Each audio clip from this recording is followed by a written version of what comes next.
Hello everyone. Welcome to slightly delayed but still birthday special for Lev, our favorite Titan. I know, it was yesterday, but better late than never, right? Of course, I'm definitely not setting something up with this, so yeah, let's get into this. As always, special thanks to my lovely patrons and all of you who subscribe and watch these videos. You're keeping this channel alive and going. Thank you very much, and I hope you will enjoy.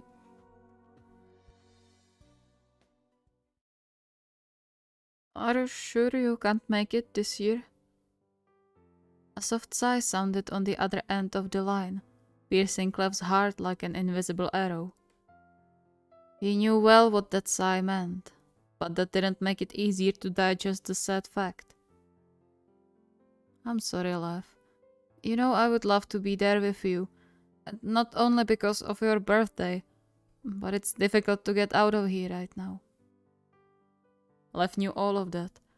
It wasn't like it was Yaku's fault that the team owner was a money-hungry bastard, or that the league had crazy rules for their players, and Lev would never blame him, no matter the reason. But the frustration over the whole situation stayed.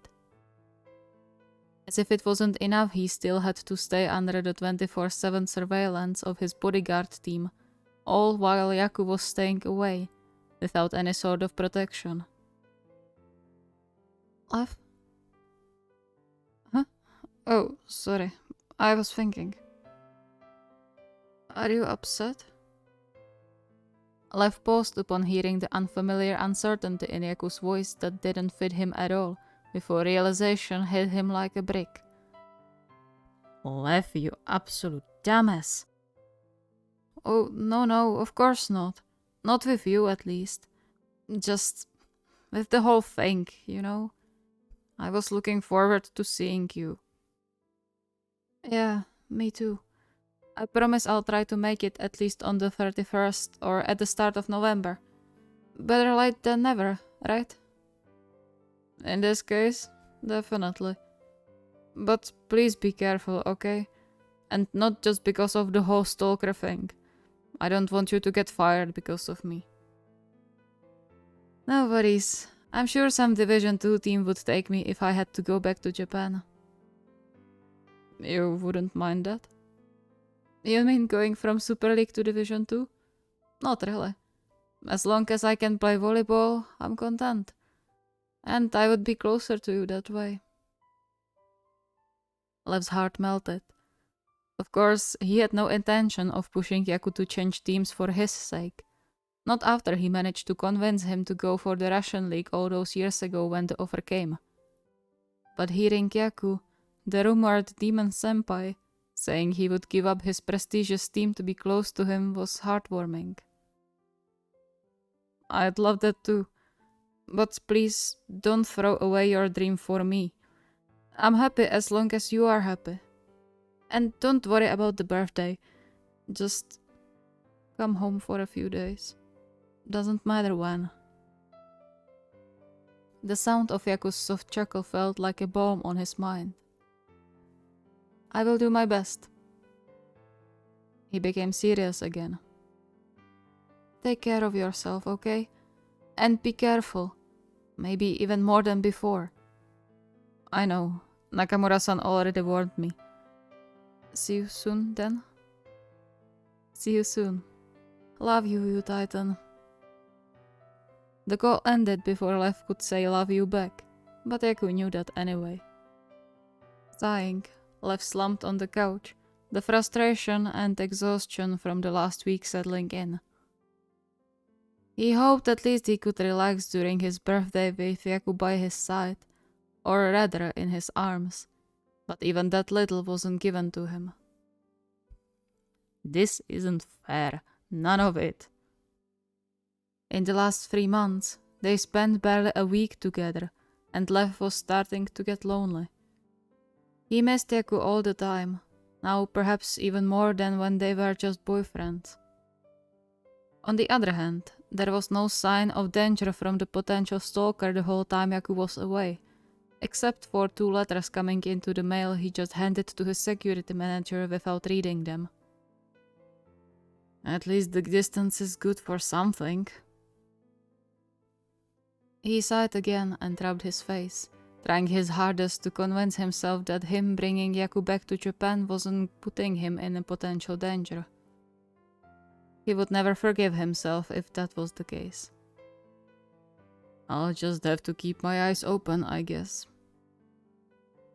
With that, he shook off the gloomy mood and got up, determined to at least get something done at home and perhaps dig up some birthday decorations for the non-existent party coming in 3 days.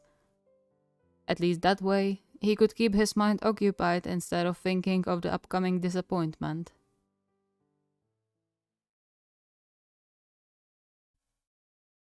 Surprised and impressed at the same time, he carefully unloaded the rest of his things from the car, and then there was nothing preventing him from taking in the beauty on display in front of him. He wasn't entirely sure if Nakamura wasn't making fun of him when she told him he had a short vacation ahead of him. She didn't even tell him where or why, just to pack his things and be ready the next day.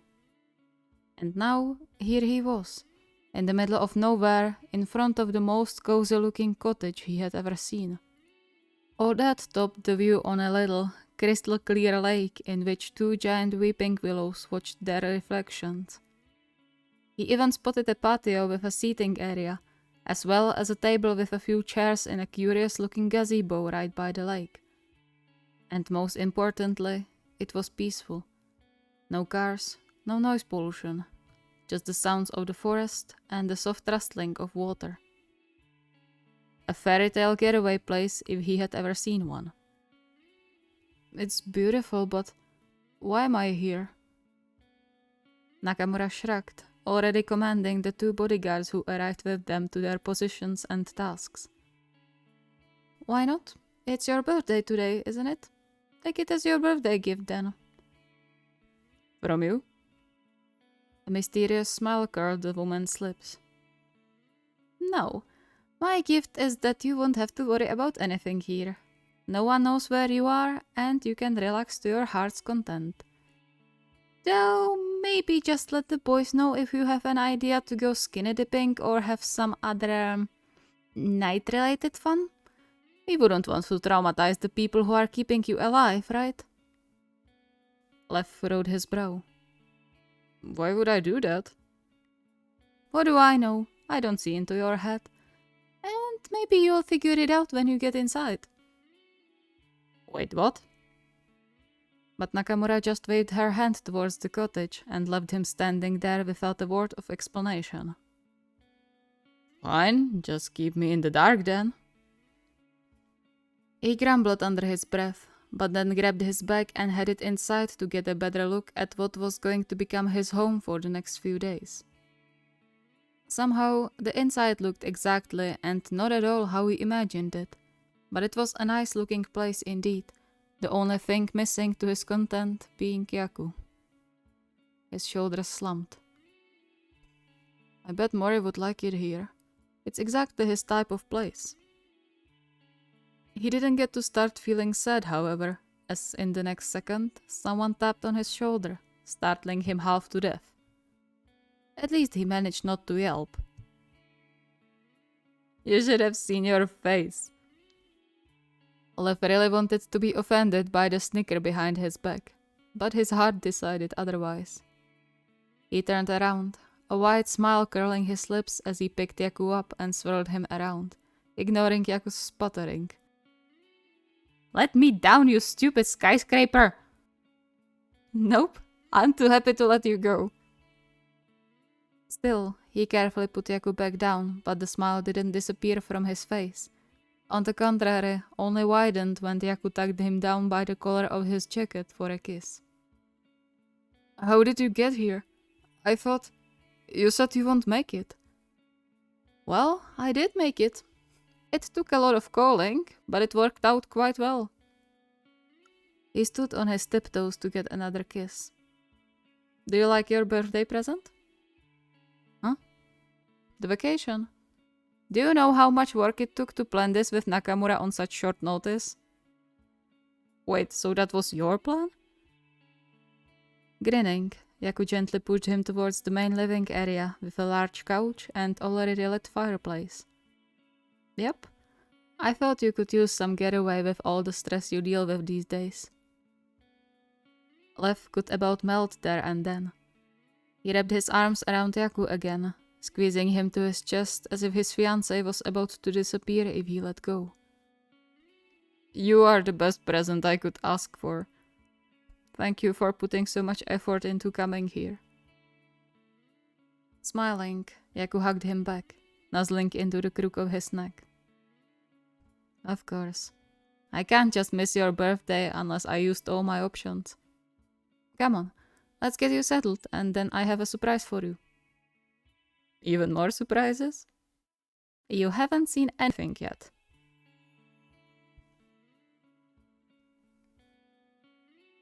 Did you really put all this together yourself? Yaku just shrugged, but neither the settling darkness nor him turning away fast was enough to mask the red tint spreading over his cheeks.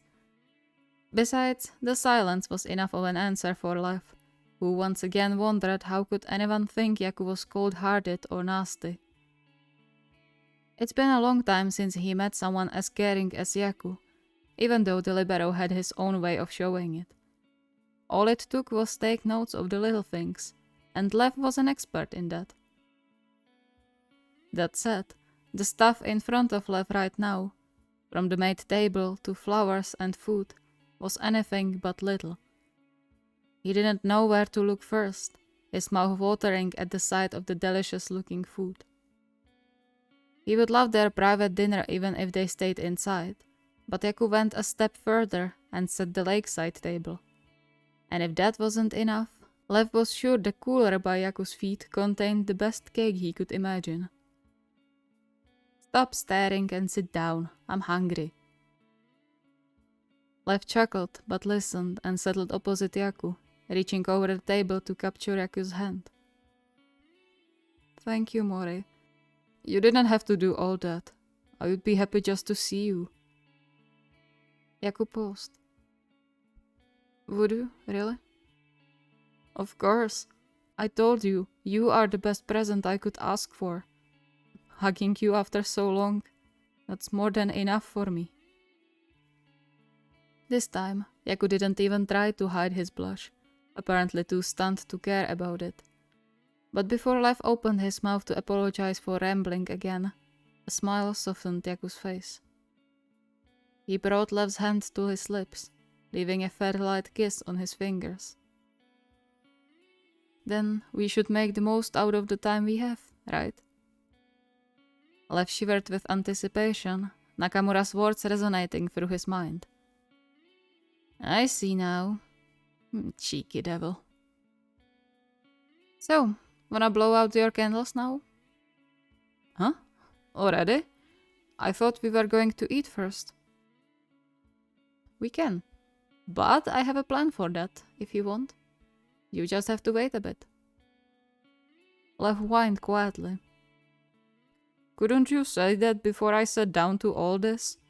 I'm starving, and now you tell me I have to wait. Oh, come on, you big baby. We have a cake.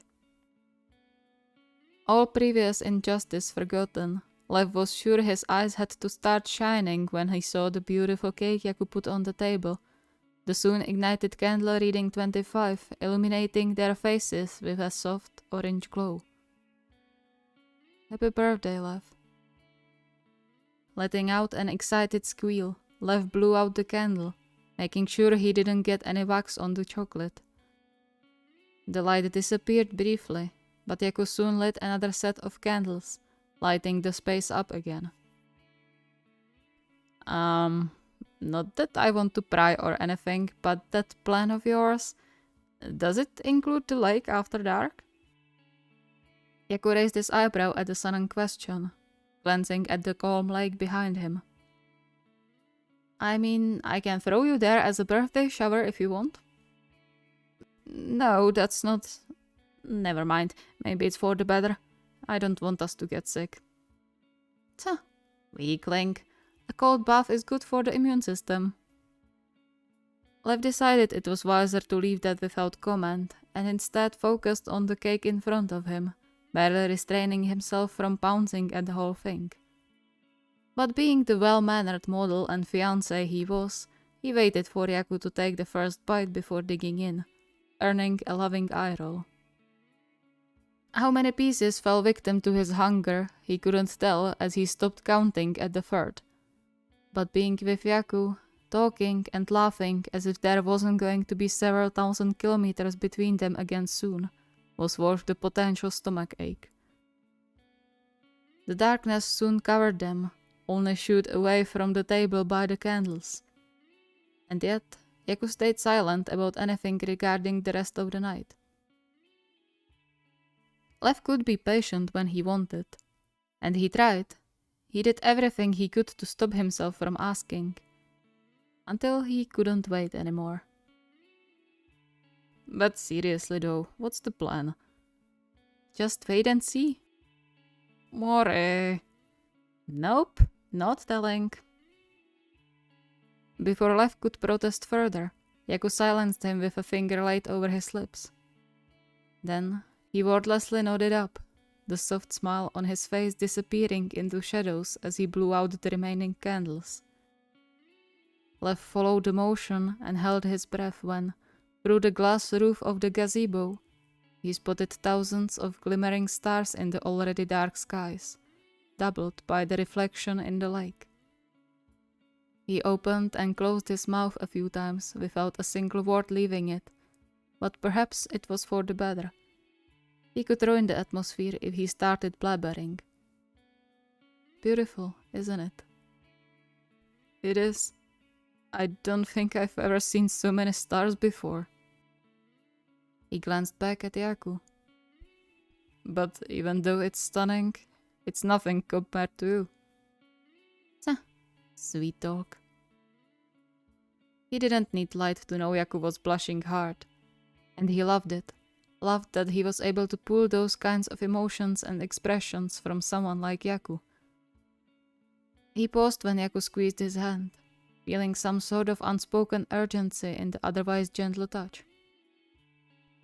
I wanted this to be a surprise. A few days when you could forget about everything. Work, the stalker thing, living alone most of the time. Just to relax, you know. I know it's not much, but... Lev silenced him with his lips. It's more than enough, More. Thank you so much for doing this for me. I don't know what to say. Love you so much. He felt Yaku relax under his touch. I love you too. You can pull out the rest of the food now if you want. That left like hearing perhaps even more.